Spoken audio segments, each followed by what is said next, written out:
The important thing is deep work. You can get more done in 1-2 hour session than most people can do in a week if you're just intentional with what you're doing. And you want to focus deep work time on needle moving activities, meaning activities that are actually going to make you more money. The biggest needle movers for me are building out the program, making it a better just offer and product in general, and working on the marketing to bring more people into the offer. That's it. All right, everyone. Welcome back to another episode today of the Benj and Sailor Show. Today we have a guest with us, Ridge Kraus on here.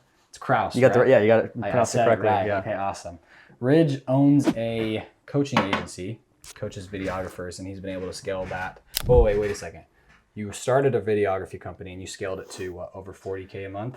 Yeah, just like a local lean team video agency here in Boise, and then got to 40K a month, and then decided I wanted to pivot over to coaching. So now I'm showing other videographers how to scale their business. Nice. Yep. Dude, I bet you what you're doing, you're helping so many people. There's probably so many people who are like, dude, how the heck do I scale a company? It actually doesn't really work. No, I'm just kidding. Yeah, no, it's she's like, it's actually just a scam. We shouldn't have had this person on the podcast. Dude, it's cool. Like, you want to talk about, sure, I like the business model.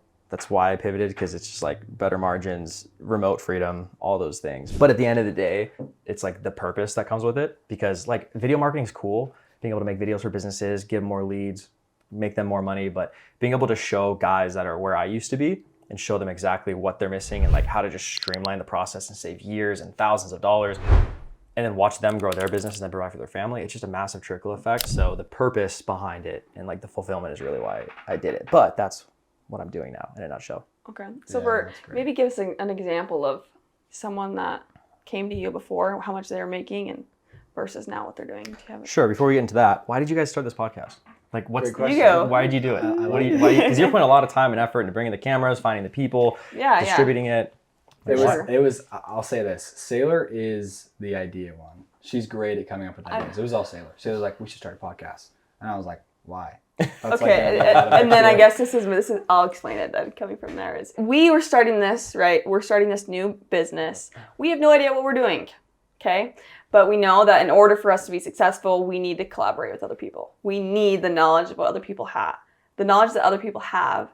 And so for us, we're like, hey, we want to start this business and we want to get to know social media because, of course, like one of the main strategies for business marketing these days is influencer marketing and ad marketing online. And so we're like, we don't know anything. So why don't we do two things? Why don't we do three things at once when we're starting a podcast? Number one, we get to know people, and they'll be able to give information about how it can help our business. Number two, we need content for social media, right? And number three, we also want to give back to our audience, and we want to be able to grow a following. So perfect. Yeah. She's like, exactly what she said. This is my understanding. Realistically, it's like we just wanted to meet more people. Like situations like this, where if we never would have got on social media and all this kind of stuff, we probably would have never met you. Yeah. Right? And you've already taught us so much about all of this. And so it's like, it's specifically for relationships like this. It's funny you say that, because podcast is actually a slept-on strategy. Building a business is what I did, and it brought me so much revenue. It's funny though, because I was really hesitant on starting my own podcast, which I come back and forth on. But everyone and their mom has a podcast nowadays. They're like, we should start a podcast, when in reality, no one actually wants to listen to you. And so I was like, I don't want to be that dude, because people told me like, you should do a podcast. I was like, I don't want to be that guy. Like, do I actually have something interesting that people want to listen to? What I've learned actually too was that even if you don't have that big of a following, which we got pretty good, averaging like 1,000 downloads a month. Like it wasn't bad, right? Yeah, like that's for a great. local like that's really video good. strategy. But dude, long form content is what converts people. You want to talk about marketing? You've got top of funnel, not to get too deep into it right now, but you got top of funnel, like cold ads, bring people into your ecosystem on social media, get to know you. But then they need long form content to digest, to really build trust with you, know who you are, and then want to actually buy from you. If you're selling like high ticket services, stuff like that primarily. And so we did the podcast, and it was really good middle of funnel. You know what I mean by like funnel? Yes. Yep. Yeah, of course. So it was really good middle of funnel for me, because I was able to bring people in with cold ads, and then they digested the podcast content, even if wasn't that many people. But one person that listens to a full podcast, if you do it right, how much information are they going to be able to take and then go implement? And you affected one person's life. Like as long as you have a good structured podcast, you bring the right people on too. But going back to it, it's a really good strategy because you're able to meet people you probably wouldn't have otherwise met before. And so what we did with the agency, this is one of the things we teach in our program actually, is start a podcast with your ICP. What's ICP? I have no idea what that is. Ideal customer profile. Okay. So let's say you're a video agency, you niche down into working with attorneys. Let's say that's your okay. niche, that's who you work with. Start a podcast, cold DM a bunch of attorneys and say, hey, we got a podcast, want to come on? We're gonna give you a couple reels for free. We'll be able to collab with you, gonna be like get you free content in exchange to come on, ask questions. And it does a few things. right? Like when you're able to do that, it's a really low barrier ask. You're not asking anything, you're giving value. Yeah. So they're always going to be like, yeah, absolutely. And then boom, now you have a lead. Now, what do you need to convert a lead? Trust. That's really the biggest thing. They need to trust you. Trust and actually have a good product. So you bring them on, you build trust immediately by having an hour-long conversation. You navigate it correctly by asking the right questions, and then you're able to both get information on your ICP by asking questions, get to know like, okay, what specifically do you struggle with? What are you good at? Like, what do you owe your success to your business? Get to know them. And then you talk about you. And then by the end, they're going to be interested and be like, tell me more about what you have going on. And then you schedule a sales call and then you close.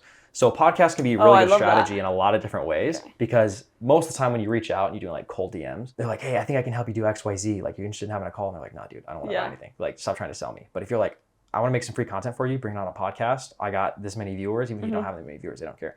Bring them on, navigate that way. So it's a really good strategy depending on if you know, like, what is the outcome? Yeah. I think that's the biggest thing that people don't think about is they're just like, we should start a podcast, but they're not clear on who the audience is and what's the outcome. Like, what do we want to come from it? If you're clear on those two things, it can be super, Then it's all targeted and you know exactly what you're working for. Yeah, I agree with you. It's very easy to go all in with something and be very committed to something if you have those two outcomes. So is that what you did with your podcast? Did you bring on photographers or? No, so what I'm doing now, the podcast is kind of pivoted to like, I bring on other guys, a lot of my competitors actually, which is funny, that are also coaching videographers. Okay. I bring on a lot of guys that are experts in the space that have built really solid businesses in the video space. And then we just ask, like, interview back and forth, share a bunch of sauce. It's really good with information. Like if you're selling info products, coaching, you need to have a podcast. Because it's the easiest way. Like you're just giving out free information. People can digest, learn about you. They can look forward to it, build trust with you because you actually know what you're talking about. And then they're going to want to actually hop on a call. Right? Yeah. When I was recently reading like an Alex Hormozi book. I don't know what it was. Which one? I can't remember. Purple? It was purple. $100 million offers. Yes. And in it, that's the only one.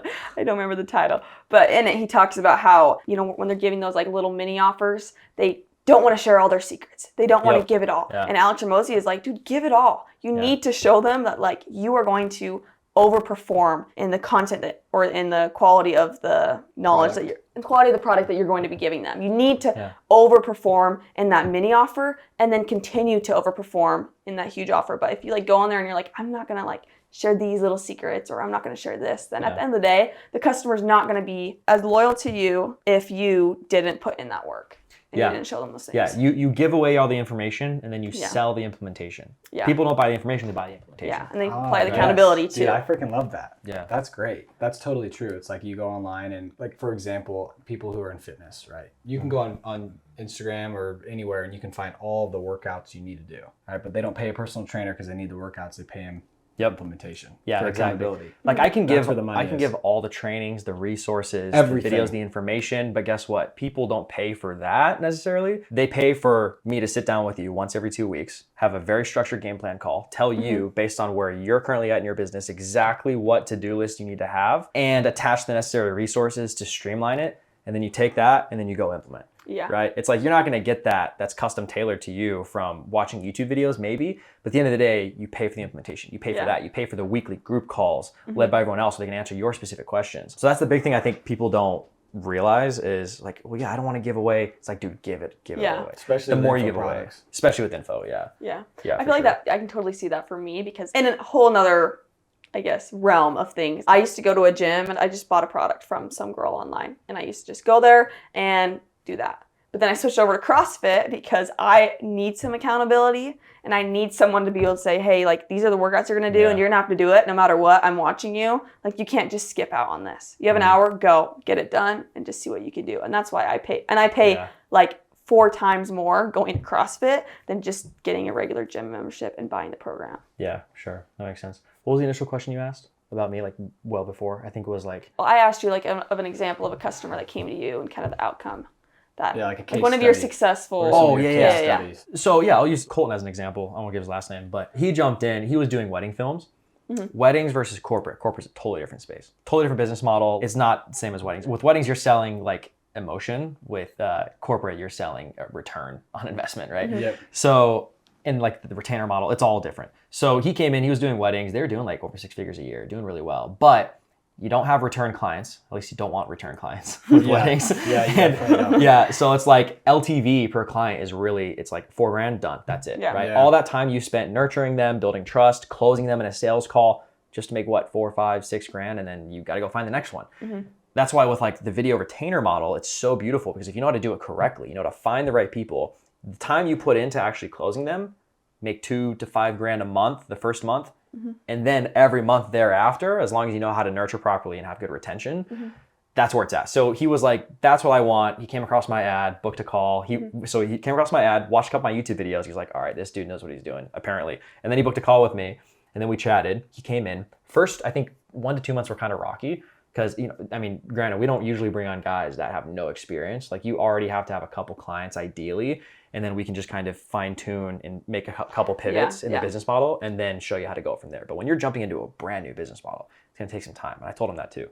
But it was like 2 months, kind of rocky, didn't really get many results. And then all of a sudden, within like 30 days, give or take, dude like closed multiple deals and got to 10K in recurring revenue monthly from a brand new offer. And now he's starting to build the team, got a few guys under his belt, some editors, project manager. He's looking to potentially partner with someone, just got a studio space. And now as soon as he, like what's great about it too is I love making business simple scales. People overcomplicate it way too much. It's like, dude, okay, you're doing 10K a month. What are your margins? Right now it's like 80%. It's like, cool. So you got funds to be able to spend and scale further. Now, where's your time being allocated? You've done this before. You've done a time audit before. You ever done that? So it's like your time throughout the business. How you're spending your time. Yeah. People don't usually do that either. I think that's another big thing. Like if you can just do a simple time audit. Dan Martell, you know that? Dude? Yeah. Okay. We just watched a video on him yesterday. He's got I was on a mastermind call with him like a few weeks ago. I think I might have told you about it. Yeah, and it was really good. A time audit is huge. And I was like, he came to me one day and he was like, dude, I don't know I'm so stressed out. I'm working all the time. Like, I don't know how to scale. What do I need to do next? I was like, well, let's do a time audit. And then we found by just putting it on paper, I was like, dude, you're spending 40% of your time just editing videos. 40% of it. Get rid of all that. It's like, what's next? Okay, now you got 40% of your time freed up, which is if you're working, for math's sake, let's say 50 hours a week. What is that? 20 hours? 50, yeah. Yeah. Yeah, 20. Yeah, it's 20. It is 20. Okay, yeah. I'm bad at math. So 20 hours a week free that you freed up. It's like, now what can you do if you reallocate those 20 hours to actual like needle moving activities to build the business? Yeah. It's scary. And he was like, oh yeah. It's like, dude, it's that easy. And then it's like, okay, once we relieve that, what's next? Well, then it's like 15% of my time is just managing stuff. It's like, dude, get a VA. VAs are slept on, I'll tell you what. My virtual assistant, she's amazing. I love her to death. She's so awesome.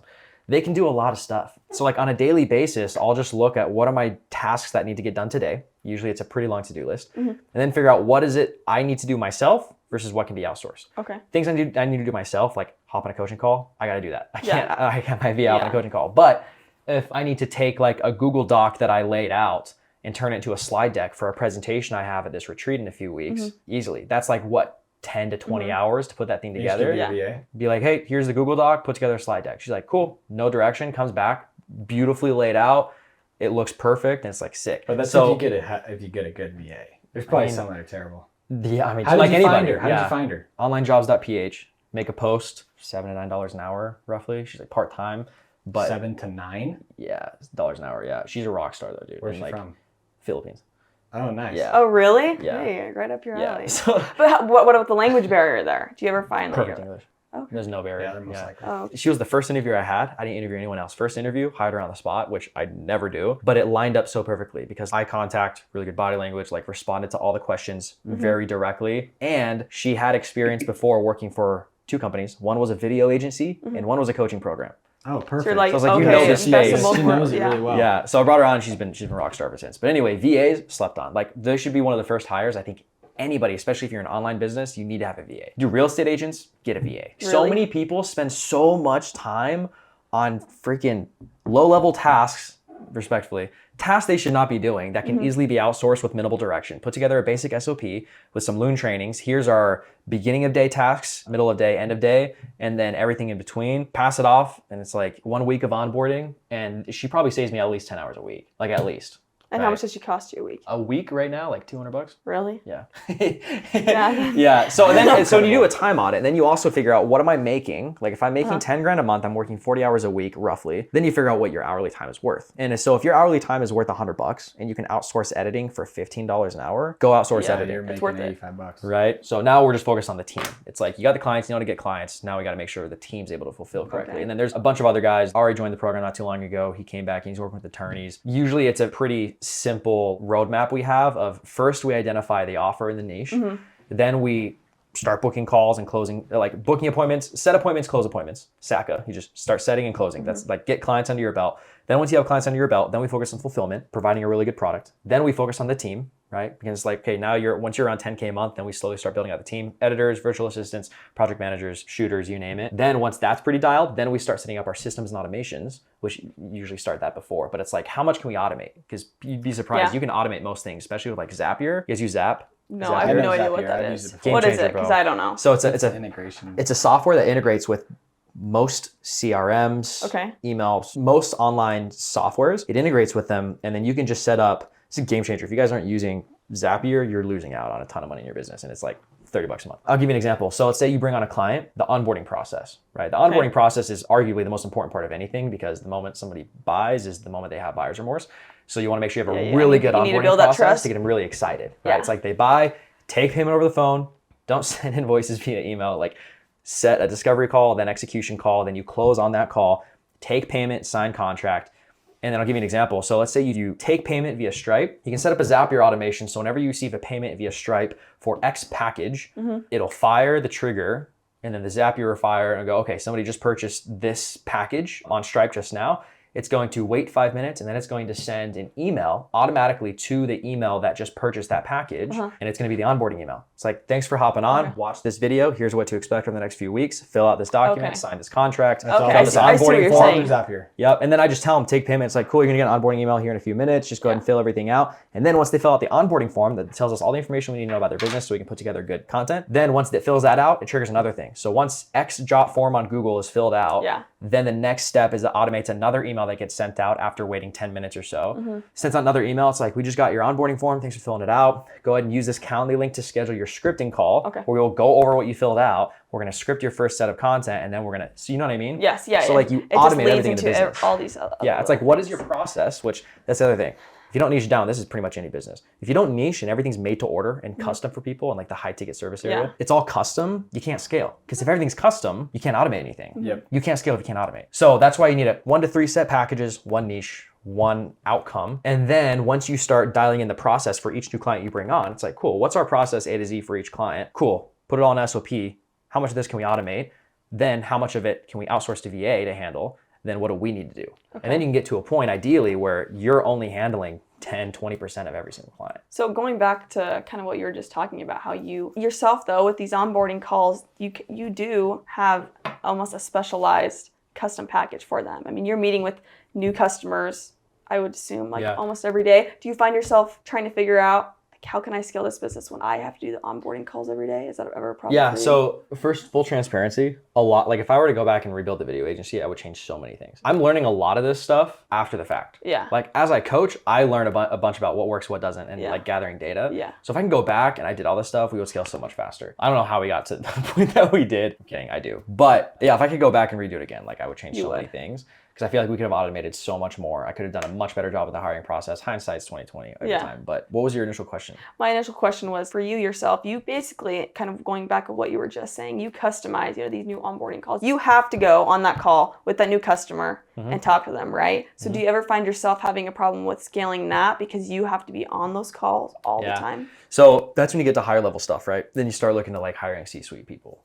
And it's like, okay, now I need like a CMO. What's a CMO? Chief Marketing Officer. Oh, okay. Yeah. So you can get to a point, it all depends on what kind of business you want to build too. Like, and this is a question that we can dive deep into that I want to ask you, both you guys. First, you need to ask yourself the question of, are you trying to build a lifestyle business or an impact business? Because if you're trying to build a lifestyle business, the path I want to recommend is going to be totally different than if you're trying to build impact. As an example, I built a lifestyle business. I wanted to have 40K a month, 70% profit margins, a really lean team I didn't have to spend much time managing, and only a handful of clients that I could then take home 25 to 30 grand a month, not work myself into the ground, and then like live a really comfortable life. Then there's an impact business, which like my buddy, was just at his mastermind, he helps coach in the program too. He's building an impact business. He's like every day, 10 hours a day, works nonstop. It's very clear what his mission is. He's like, my mission is to build a $100 million business to then exit so I can then use that money to better the world because there's too many idiots with money. So he has a very big vision and he is dedicating his life to it. That's an impact business. I don't know how to build an impact business. I haven't done that. I can build a lifestyle business though. You know what I mean? Yeah. What would you say? What are we trying to do? Yeah, what are you trying to do? I have no idea. I would say it's a mix of both. Like I want the best of all the world. I would say this. For those of you listening right now, you need to rewind like the last 10 minutes. I'm probably going to have to do that. Everything you said was just like a lot. I Sorry, don't know if yeah. you were able to keep it all. No, there are some I didn't know. I have no there, anyways. but there's a lot of good value in Anyways, what yeah, you're lots saying. of info you're giving us. For us, realistically, this was what it was. Sayla and I had an idea that we wanted to build a business because we wanted to help as many people as possible. However, we don't really know what we're doing, but we figured it might as well just Nobody do it, does. figure it out Yeah. before we start, right? So we just kind of getting into it, and as we're going along, we're meeting people like you, we're meeting other people who are helping us. And so realistically, it's like interviews like this are literally the thing that's going to help us build. So going back to your question, I would say our businesses right now are probably more of a lifestyle, and then we're trying to turn that and then create it into an impact business. Yeah. Because that's our goal. Realistically, is our goal. We just want to help as many people as possible. Yeah. And the quickest way we know how to do that is to make as much money as we can. Sure. Yeah, I guess for us, like moving forward, like if we're working all the time, right, say making a social an impact business, for me, my responsibility is to take care of my daughter and take care of my husband first. So as long as they're taken care of, then after that, I want to go and impact as many people as possible. So for me, it's almost like it's lifestyle to a point, but eventually, like if we can do this, I do want to make it an impact business, if that makes sense. So here's what's interesting. I'm willing to bet a lot of your guys' listeners are probably around our age. Yeah. Probably like 100%. early mid-20s, right? So honestly, if that's the case, just go full force in that. That's who we're talking to, right? Maybe there's a lot of confusion. First of all, I'll tell you what, I have no idea what I'm doing. How old are you Nobody, again? 26. 26. Nobody knows what they're doing. I know that's the one thing They that we just think- figured out when yeah, I they meet just think people. they do. They're so freaking normal. There's no idea they know what they're doing all the time. Yeah. There's no idea. My dad makes multiple eight figures a year, bunch of employees, huge team. He doesn't know what he's doing. Nobody knows what they're doing, right? And what's crazy is most of the time, the people that are the most successful know what they're doing the least. Because they're so busy. I mean, why do you think that is? Like, first of all, do you agree or disagree? Because most people that I talk to, they're like, dude, I don't know what we're doing. Like, I just find the right people, put them in the right room, and then we just start doing stuff. I talked to this who one know dude that how, was right? doing like, yeah, exactly. This dude's like 20 million a year. I was like, dude, how'd you get to this point? He's like, it's kind of like joking, but he's like, I'm just good at finding the right people, dude. I don't know what I'm doing. Yeah. Like, they're all smarter than I am. I don't know what I'm doing. But at the end of the day, I know why I'm doing it. Yeah, there you go. And you learn by doing it. You don't learn by planning. You don't learn by strategizing. You don't learn by reading books. You do. But you don't learn the most until you start doing it, and then you start failing and figuring it out. And having something to apply those books and everything you were reading about on. I think the most important part of it all is just showing up. You literally just have to show up, and you will get more work done just by showing up. Yeah. Showing up and being intentional with your work. Dude, one thing I started implementing, freaking, this is free sauce for you guys, by the way. Deep work sessions. I didn't used to do that. I would just kind of come in the office and start working. So every Monday, Wednesday, Friday, I block off 8 to 10 in my calendar, which, by the way, I live religiously on my calendar. Like, if I'm hanging out with friends or if I'm going on a date, I put it in my calendar. We do the same thing. Yeah. So first of all, start respecting your calendar more if you're not already.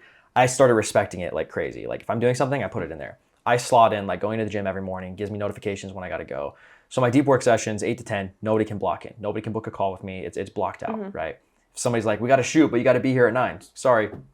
I'm busy, right? So I think it's like respecting your calendar and respecting yourself more, respecting things you need to do. So deep work, 8 to 10, I get notified 30 minutes before. And then at 8, my phone automatically goes in do not disturb. And I'm at my desk and I focus on deep work, intentional work. Like, I'm not looking at my phone. I turn on like nice Celtic music in the background, like study music. And I'm just focused on what is my priority today. Like, usually it's building out new modules and trainings, right? It's like usually I'm dedicated time to that, building out the Google Docs, the Notions, filming the video trainings.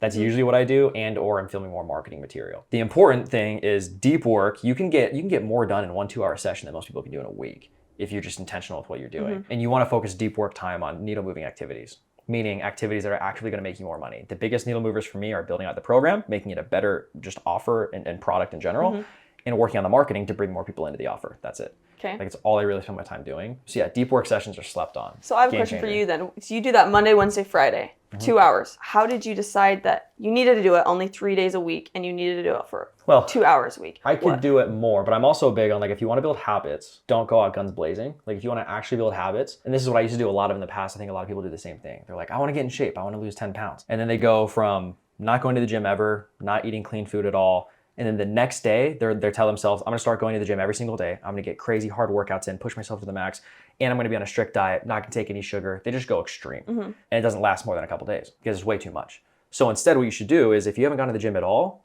start by just going on a walk. Do that consistently for 2 weeks. Make sure you drink a glass of water in the morning. Do that. Then once you've proven you can do that, then do the next thing. Like, I'm really, if you're gonna do it right. So I also know myself enough, and I know like humans enough that it's not productive. So I start a little bit slower. So I just enacted this like maybe about a month ago, and it's like Monday, Wednesday, Friday for now, just 2 hours, focused work, commit myself to doing that.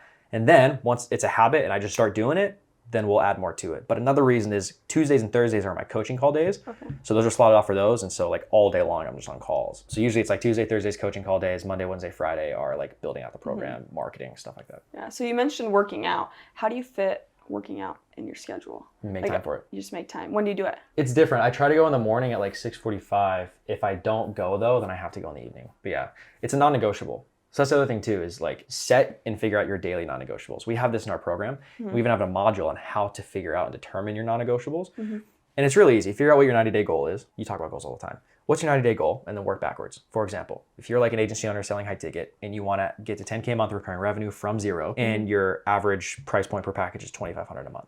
If you want to get to 10K MRR, you got to add 4 clients. If you have a 90-day time frame, or let's say 2 months, 60 days for math's sake, 60-day time frame, 4 new clients, that's 1 new client every 2 weeks. It's like, okay, what does my output need to be to ensure that I get 1 new client? And that's where it's important to know your KPIs, your key performance indicators.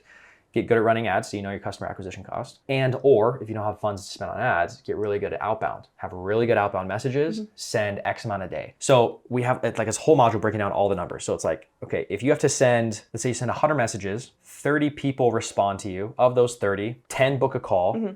These are pretty big numbers. Usually it's a little bit less. Of those 10, 5 show up to the call, which is bad. It should be higher than that if you have good pre-call sequences. And then of those 5, you close 3, which is a pretty good close rate, random numbers. So, okay, cool. So if I close 3 people, let's say for math's sake, for 1, let's say you need to send out 50 messages to book in 10 calls, and then 5 show up. Of those 5, you close 1 person. So what does that tell us? I got to send out 100 messages to close 1 new person. Yep.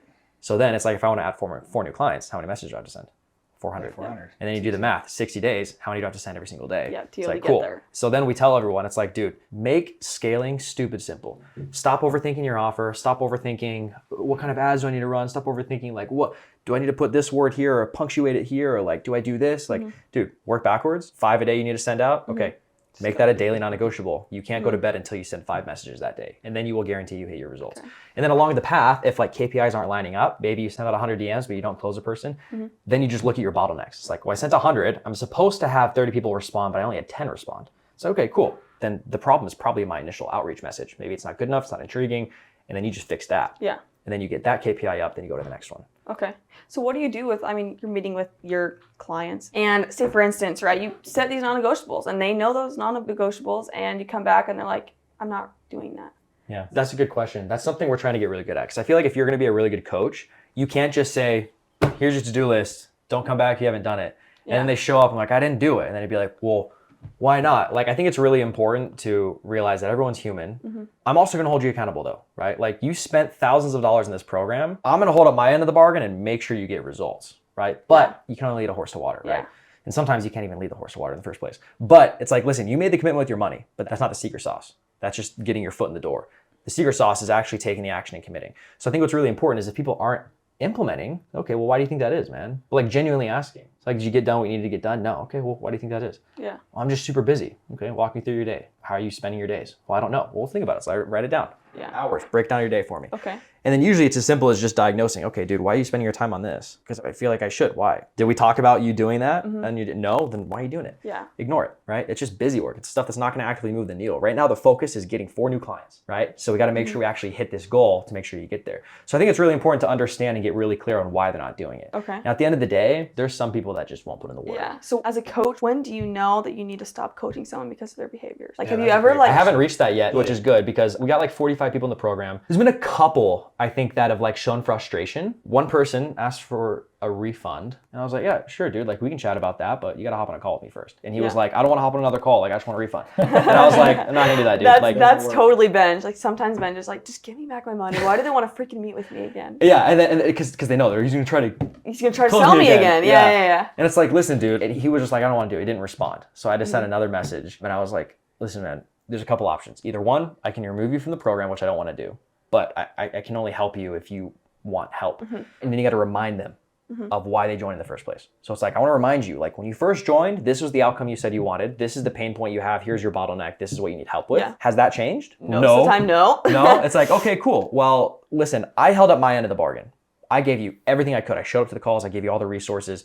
I'm showing you, like, I'm answering whenever you have messages. I'm holding up my end of the bargain.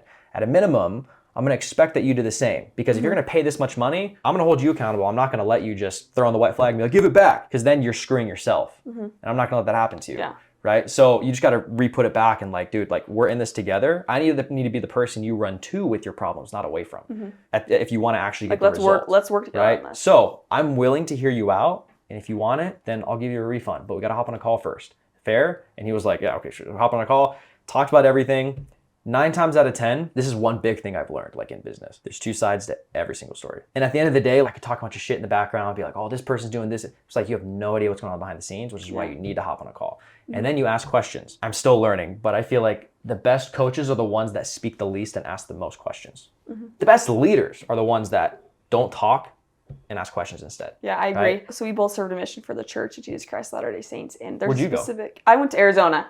Hey, Yeah, I where'd you did. go again? Philippines. Yeah. That's right. Yeah, okay. Two Yeah, that's very right. different Very different. demographics. But when you go on a mission, there's like this manual where it basically like outlines, hey, this is what you should teach. And then it also has on the back end how you should teach. And one of the main things they talk about in there is ask questions. The greatest teacher asks questions constantly. In order for you to know what you should teach, first of all, you have to get to know them, and you have to be, and you can only get to know them and truly know what they need if you ask the right questions. And so there's constant like exercises we did on our mission where we would have to practice asking questions to the people that we were teaching. Yeah, I think people assume too much. Yeah, I agree. And I think it's a huge detriment. And I still do it a lot. I think a really good skill that anyone should develop, especially if you're going to try to build any sort of a business, is self-diagnosis.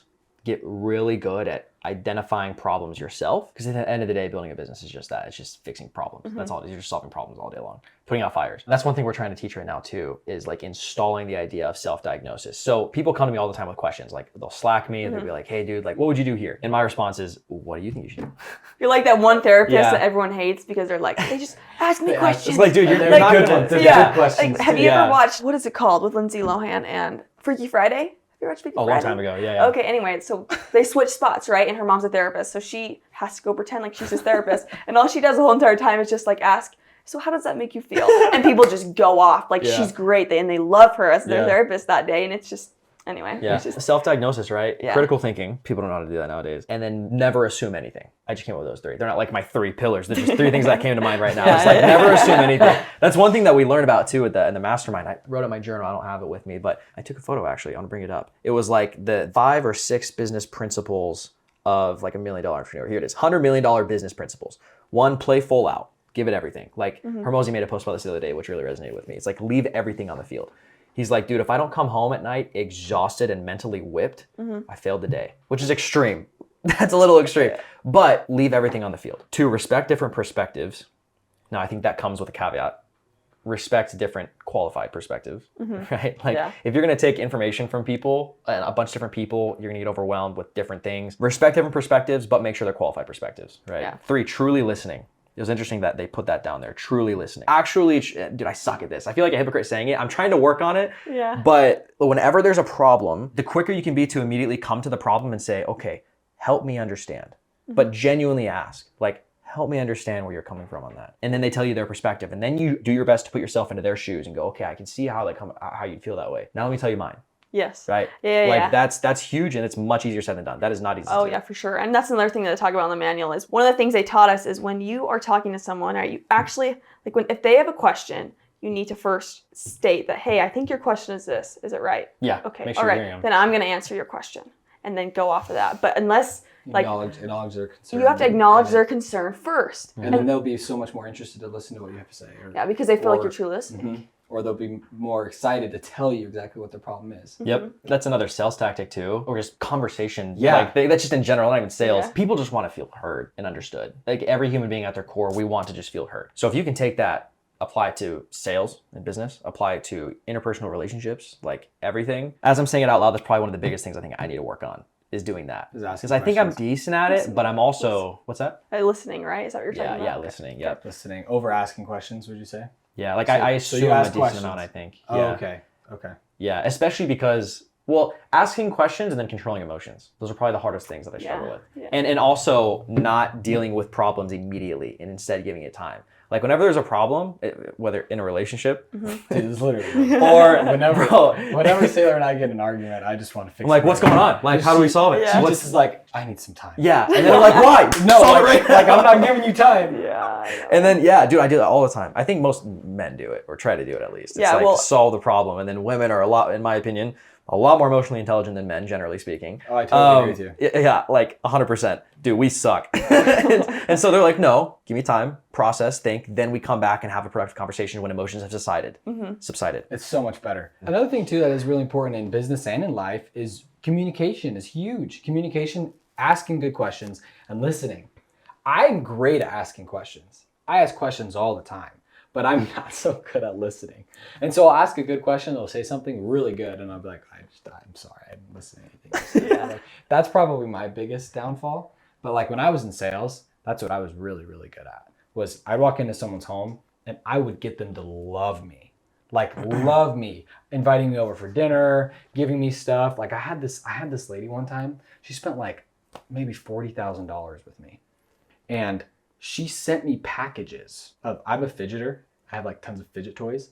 And she sent me like packages of fidget toys after she spent money, and she kept spending more money. and time. And he also had another girl that knitted Emerald a sweater. Yes. I had a girl that spent $29,000 with me, and she hand knitted our daughter a sweater. Wow. Yeah. Because I love just getting to know people and asking them sincere questions about themselves, who they are. See the picture on the wall. Oh, these are your kids, this and that. Yeah. Oh, they love He's it. really good at listening to other people besides me.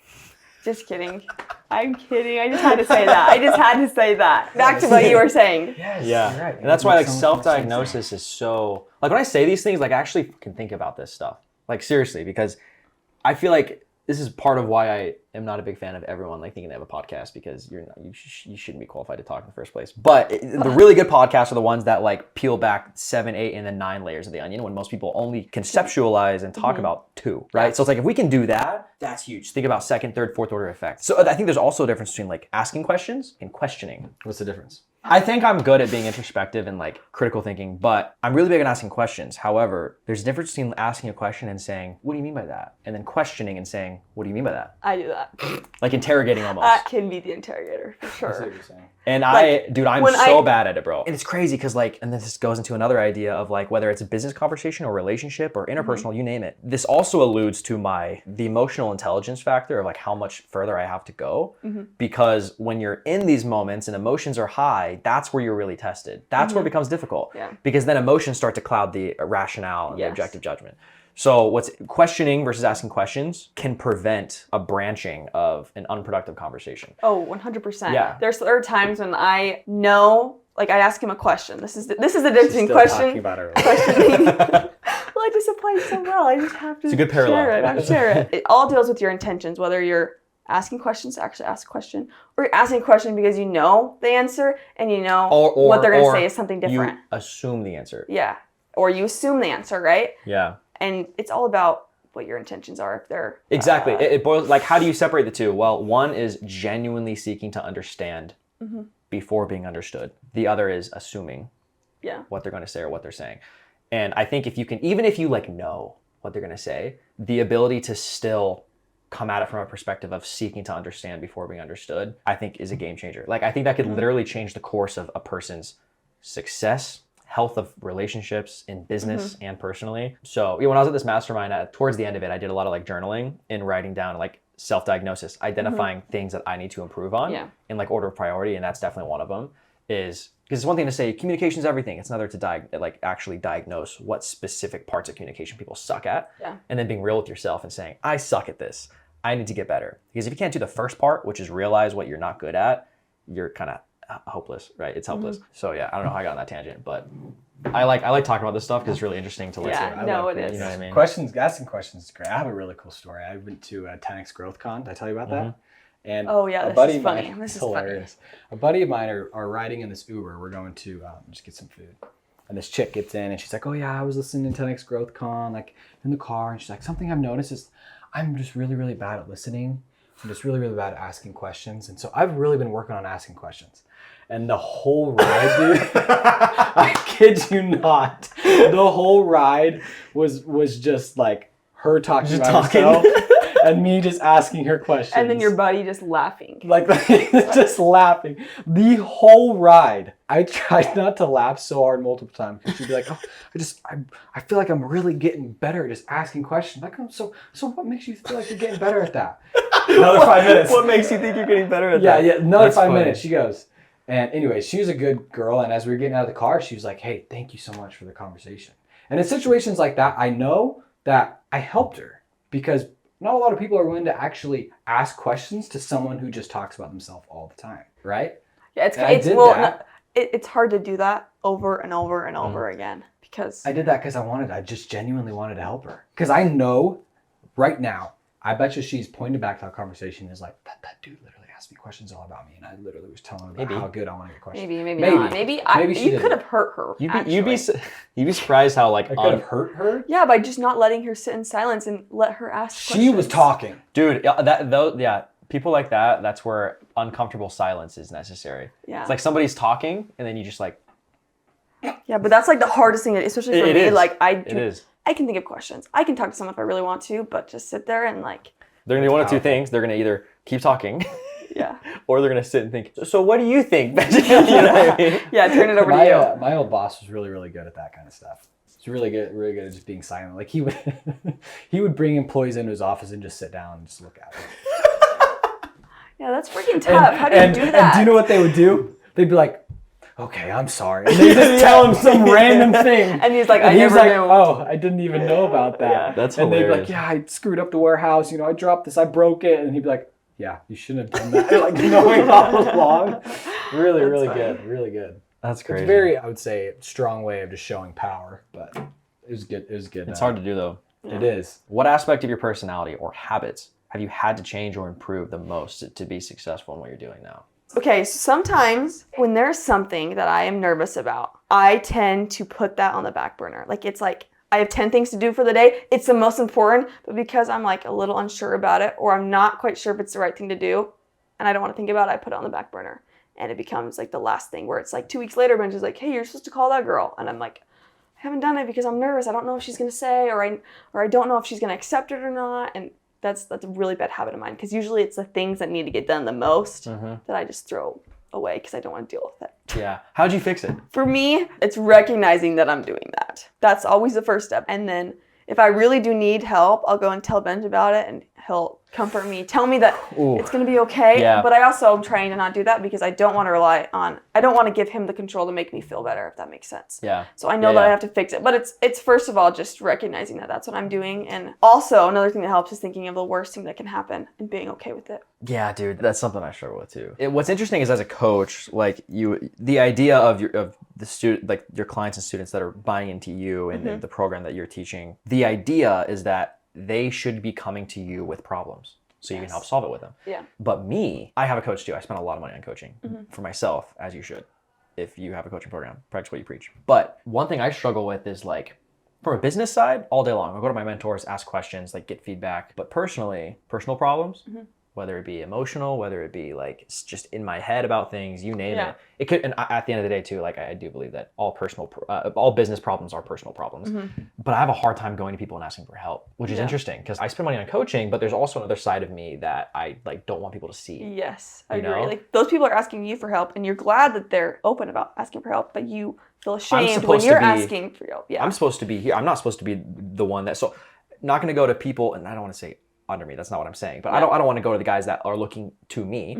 I also don't want to go to my mentors because I don't want them to see my faults. Yeah. And I don't want them to see that like I also have insecurities, I have weaknesses, and so I'm afraid because like I want to paint myself out to be this picture, which then you don't go to a rabbit hole. Trace you back down to childhood. Yeah. But yeah, that's one thing too that I'm trying to get better at is just being more vocal about problems because self-diagnosis is important, but you also got to know when it's important to ask for help. You know? Yeah, and self-vocalize that so that you can be accountable to those people who know. Yeah. I agree. And also make sure that who you're seeking help from, again, is qualified. Yeah, and that they're not going to misuse your Dude, I can't vulnerability. I can't tell you how many times I've talked to guys, like, specifically in coaching, that are like, "Oh, well, so-and-so said to do this." I'm like, how much money does so-and-so make?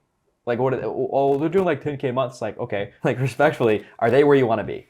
No. Then why are you listening to anything I'm saying? Listen to me. What am I making? Yeah, Let's listen go. to people who I mean, but it's like if you want to seek advice on relationship stuff, don't talk to me. I'm not the one that's qualified. Go talk to someone that is qualified to do that has a very healthy relationship. That, you know what I mean? So whatever advice you're seeking, ensure that the person you're seeking advice from is qualified in that specific realm. Like it's one thing to go to a friend and vent.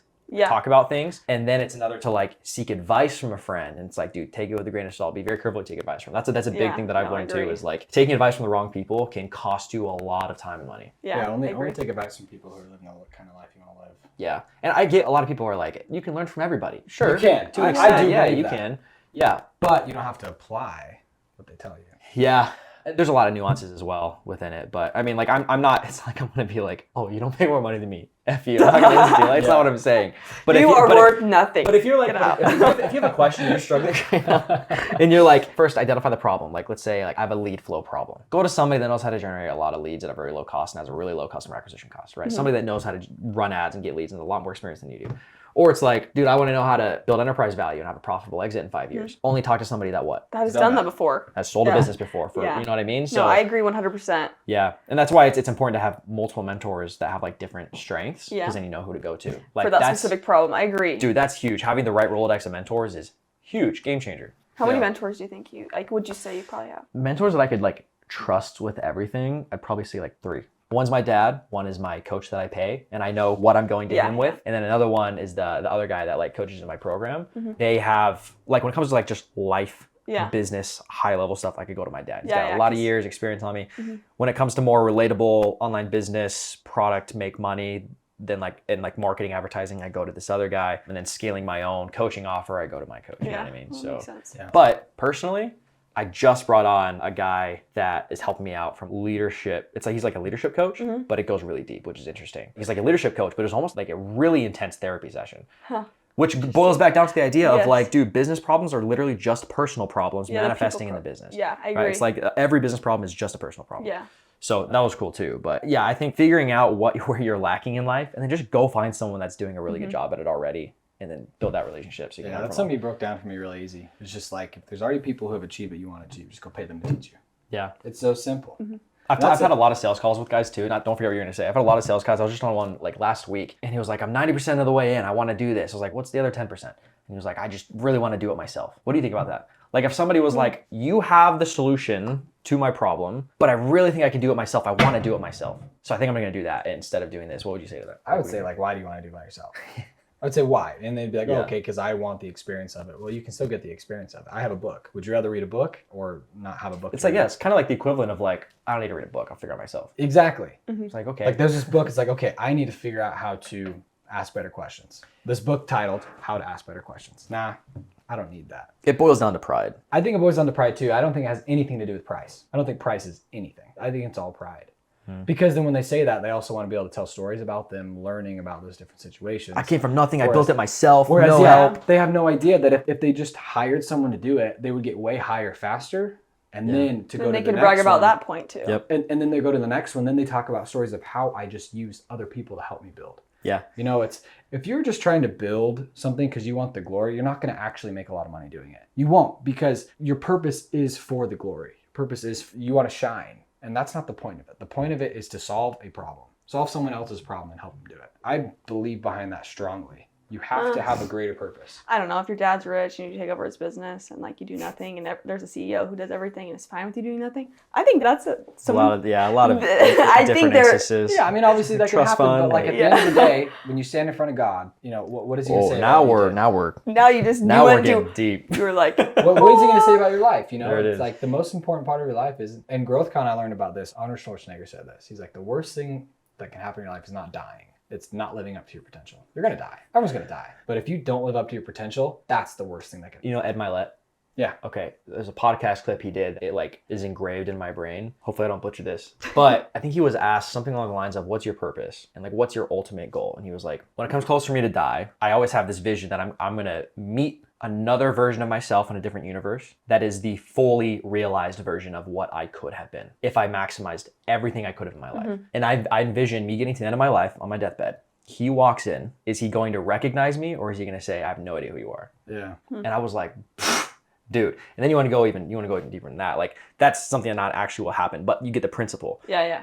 For me, it's like, I want to be able to die, go to heaven, and then have him look at me and say, well done. If I can do that, then like, and the way I'm gonna, like, it started off as a lifestyle business. The agency was lifestyle. Like I wanted to make money and I wanted to have fun doing what I was doing. Yeah. And then I did the coaching model with the initial intent because it was just a better model. And I think I'm good at teaching. I think I could help people get good results. Now I don't care for lifestyle. Now I care for purpose, because the first dude that got a crazy result and closed like a 16.5K deal, first dude that joined, he was like, dude, posted his win, just closed the deal, wouldn't have been able to do it without this. Like now he's able to pay his bills without stressing out. He's able to funnel that money into better acquisition. He's able to get more clarity and confidence in his offer. And the trickle effect of that for one dude is 10 years down the line, after applying everything, learning what he did, speeding up the process, being able to have a family, provide for them, provide for opportunities for his kids.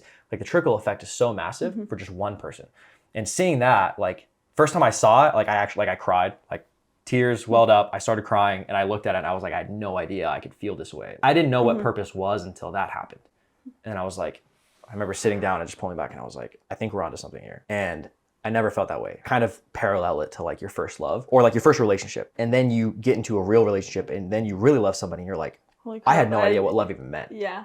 Yeah. But now I do. It's like the same thing. It's like, I thought I was purpose-filled. It's like, why are you doing this? Well, this is my purpose. Like build an agency. Like, but why? Make businesses money? Like it's an admirable endeavor. But then the coaching, it was like, dude, broke something within me. And I was like, this is what I'm supposed to be doing. At least for right now. What am I going to do 5 years from now? No idea. But that was huge. No, I think that's awesome. And we haven't gone to a place where we felt that feeling before. For the You're past on 4 a path years right now to find it though. We're on a path to find it. So when you ask that question, right, lifestyle versus impact, right now it's lifestyle.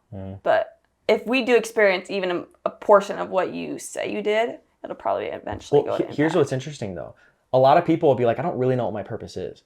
And then that kind of is almost like a self-deprecating flywheel of just, I'm not really going to do anything because I don't really have a purpose here. Yeah. So like, I'm not really motivated. And it's like, dude, your motivation should be seeing this guy and this girl and this dude that has found their purpose and seeing how they're living their life and how they're waking up every morning fucking amped to just get in the office and get to work.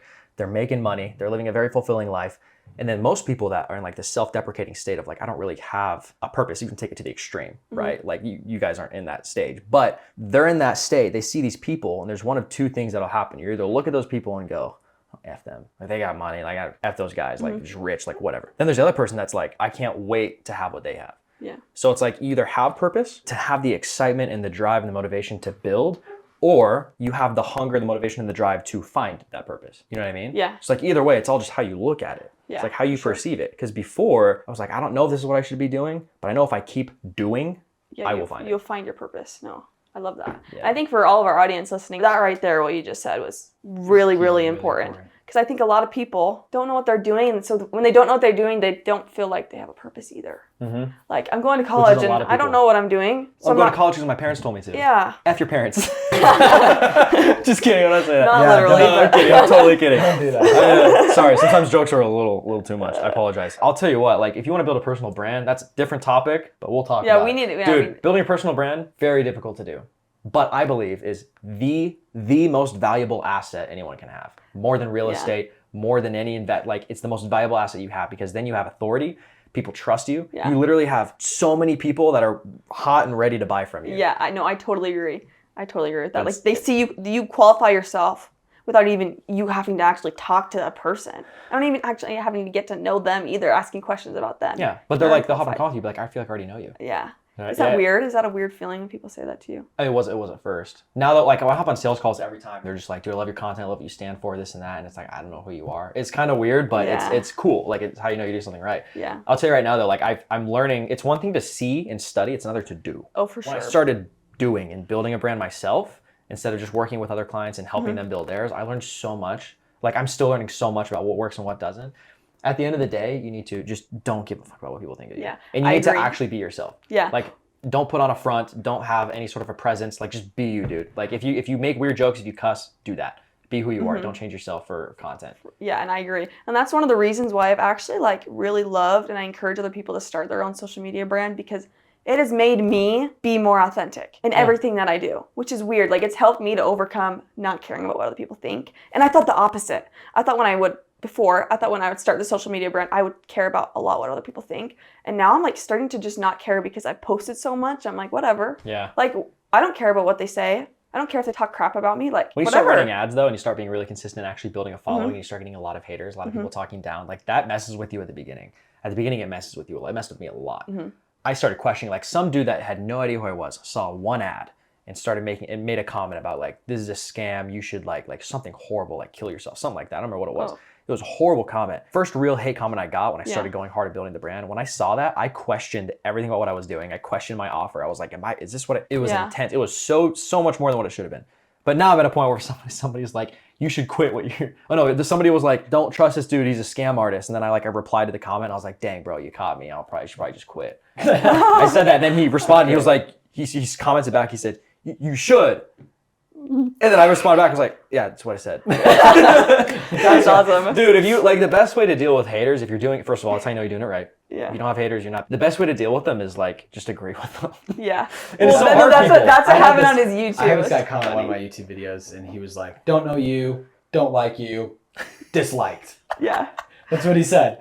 And I was just like, thanks, man. Yeah. And she commented back. She said, thanks, man. Yeah. And the dude was like, bro, I don't know how I said this. I must have been intoxicated or something. Like I'm a week really later, sorry. it was so funny. And we were like, whoa. Yeah. That's powerful, because there's no way he didn't know. Yeah, the best way to disarm anybody, agree with them. Yeah. Like, yeah, dude. I know. Yeah, that's easy. That's the number one rule of sales. Grant Yeah. Cardone. Grant Cardone taught me that.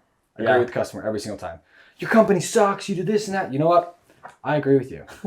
Yeah. But let me ask you a question. Dude, you're trying to build a personal brand too. You need to be so clear on what the outcome is. I think that's what holds a lot of people back, is they don't know why they're doing it. They're posting consistently. They're doing what they're supposed to be doing. They're posting talking head content. But it's like, okay, well, what is the success metric 1 year from now? What needs to happen for you to say all this time and effort was worth it? I agree. What is that thing? You know what I mean? Yeah, that's where I'm at. I posted a bunch of different kinds of content, right? Funny content, personality content, lifestyle content, whatever. And now I'm I went to a content creator event last week, and they're like, what is your end goal? And I'm like, I don't know. Yeah. So now I'm I've been thinking about it, what will make this worth it? That's another podcast we'll have to do sometime. Yeah. Just talking about building a personal brand. But Well, thanks for joining, guys. We'll see you in the next one. Yes. Thanks, Rich. Catch up with you.